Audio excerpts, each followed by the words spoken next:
தூத்துக்குடி ராஜேஷ். நம்ம இப்போ தரவுக்குளத்தில் நிற்கிறோம். தரவுக்குளத்தில் நம்ம இப்போ ரீசெண்டாக வந்து ஒரு முக்கியமான ஹைலைட்டான விஷயம் என்னன்னா, நம்ம அந்த மலட்டாருன்னு சொல்கிற அந்த நதியோட முகத்துவாரத்தை பற்றி கொஞ்சம் ஸ்டடி பண்ணணுங்கிறதுக்காக 2-3 கலெக்டர் சார் கூட டிஸ்கஸ் பண்ணி அந்த மேப்பிங் விஷயமாக டிஸ்கஸ் பண்ணிட்டு இருந்தோம்.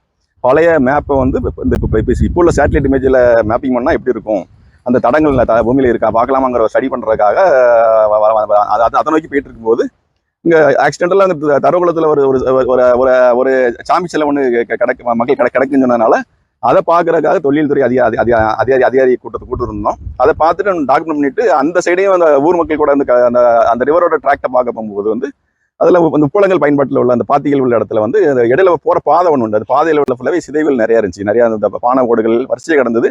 அதில் பார்க்கும்போது மெட்டல் பார்ட்ஸ் கிடந்தது. அந்த பச்சை பிளாட்டினான்னு சொல்லுவாங்க. அந்த லேயர் உள்ள அந்த கிடச்சிது. நாங்கள் அதை என்ன இருக்குமோன்னு சொல்லி எடுக்கிறதுக்காக அதில் 2 பீசஸ் வந்து உடஞ்ச பீசஸ் வந்து ஒரு 10 அடி டிஸ்டன்ஸில் கிடந்தது.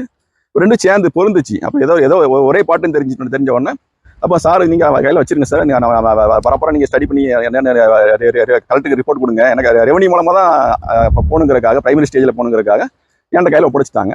இப்போ அதை நான் ஸ்டடி பண்ணும்போது இனிஷியலாக வந்து பிரான்ஸ்ன்னு நினச்சோம். ஆனால் அடுத்த நாள் வெரி நெக்ஸ்ட் டே 16ஆம் தேதி நம்ம சின்னத்திரை அன்கோ ஜுவல்லரியில் வந்து நம்ம வந்து ஸ்டடி பண்ணுறோம். நம்ம வந்து கலெக்டர் சார்ட்டை ரெஃபர் பண்ணி அத்தன்டிகேட்டை பண்ணுறதுனால பயம் இல்லாமல் செய்கிறோம். அப்போ எக்ஸ்ஆர்எஃப் பண்ணும்போது அவங்களும் அலோவ் பண்ணுறாங்க. ப்ரைவேட் கம்பெனி கடையாக இருந்தாலும் நம்மளோட நம்பிக்கை தன்மை மேலே அலோவ் பண்ணுறாங்க. அப்போ பார்க்கும்போது வந்து 99.9% purity of the copper with intensity வந்து 8181 8181ங்கிறது வந்து ப்ரீசியஸ் வேல்யூ.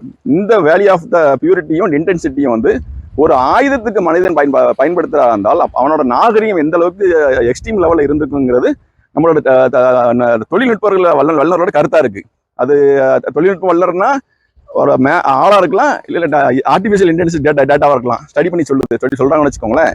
அப்போ ஒரு வெப்பன்ஸுக்கு எந்த அளவுக்கு டெக்னாலஜி யூஸ் பண்ணுறாங்கன்னா, இதை அப்போ ப்ராப்பராக வந்து மெட்டலாஜிக்கு குரோனாலஜி பண்ணாங்கன்னா ஐசோடோப்ஸ் டெஸ்ட் பண்ணும்போது இந்த மெட்டல் வந்து எப்போ தயாரிக்கப்பட்டது கண்டுபிடிக்கும் போது வந்து இது மேபி காப்பரேஜ் இழுத்து கொண்டு போயிருமோன்னு ஒரு ஆனந்தமான ஐயப்பாடு இருக்கு.